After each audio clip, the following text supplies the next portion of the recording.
to the kitchen. We are making a tasty salad today with our good friend Brenda Doobie from United Market Street. And you're introducing us to a new tomato today, so I think that's fun. Yes, so like Memorial Day is coming, right? Sure. And I love tomatoes. Love tomatoes. We were just talking. I love them. It reminds us of summer. I agree. Absolutely. I don't have time to wait for my tomato plants or anything like that. So, and I'm not the best tomato plant gardener. So I just go grab some.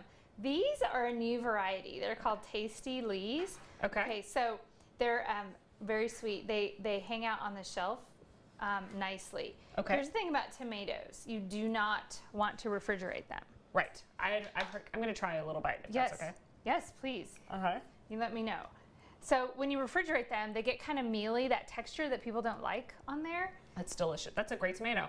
And is it early in the season for tomatoes, or are we right kind of in the height of it? We're kind of like at the very, very beginning stages, you know, coming from some of the warmer areas. Yeah. You know, our area, we're not seeing them until July, August, depending, again, if you started them in a greenhouse or what you did. But I just love tomatoes any way I can get them. But that does taste like sort of, you know, that homegrown flavor that you get out of a tomato? They have an amazing flavor on there. It's good. That's a really good one. I thought, okay, so we're continuing in May talking about Celiac Awareness Month. So those that want a gluten-free option in there. But I thought, I mean, it doesn't have to be that you go out and get different gluten-free foods. It can just be something that's prepared in a gluten-free manner. Exactly. Okay, so you're doing some jalapenos. I've got jalapenos because if you've ever had Caprese salad, it's one of my favorites. I love it. So basil and tomatoes just go super well together. But I didn't chop my own basil. I grabbed some of this freeze-dried basil. Okay, and that's good.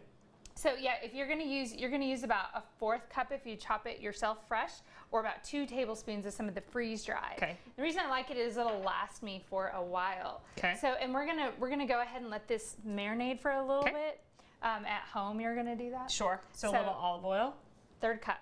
Third cup. And in this case, do you want to do like the extra virgin, or does it matter? You really do. You want a really good flavor in there, so make sure you choose something that's light. For that. Yeah. All right, got it. And there's some great brands in there. Okay. So it calls for about a clove. I put 2 to 3 because I really like garlic in there. And then some onions, some chopped red onions. And you only need, and my hands are all wet from everything. I'll help you. Yeah, let you do that.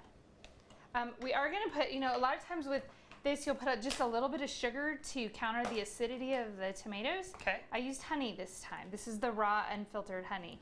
And I'm going to use about a tablespoon. About this much, you think? Yes, yeah, a couple tablespoons. So the great thing about this salad is that you can eyeball it if you're comfortable. Yeah. You can measure it out if you're not kind of used to that in there. Now, you can't have a Caprese salad without a vinegar. Right. And so we're going to use a couple tablespoons of a balsamic vinegar. Okay. Which I really say use the balsamic on this one. It's really going to give you lots of great flavor. And that adds a little sweetness to it too. It really does. You know? And the longer you let this marinate, the better it is. And then just a little bit of salt and pepper to your liking, depending on what you're looking for. Now, last month you were in, we talked about the honey, and we had some people call in and say, where can you get local honey? It's so important, you know? Yeah. So so you can get it at the stores here locally. Yeah, you can get it at the stores. And then you'll just look for it over in the honey section. Okay. The one that is probably most local is the one that's from the orchard, which is down from Idalou. Okay. So pretty local for honey out here.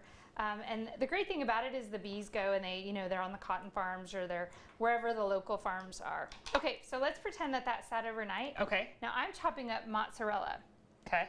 But this is fresh mozzarella. Made at Market Street. I did not know that. So you'll find it in the cheese section. Okay. And it comes in these little balls in here. Cool. About a pound. And you can chop it up. Now we have the pearls as well that you can, if you're in a hurry, open and throw them in. I wanted to use some of the fresh made. I really like this though. I think the fresh made is so delicious. It's so creamy and like my mouth is watering talking about this. Thinking about serving this alongside whether you're making steaks or ribs or burgers or whatever, this fits pretty much anything that you're going to serve. Even if you do seafood, this would be great with some fish on the grill as well.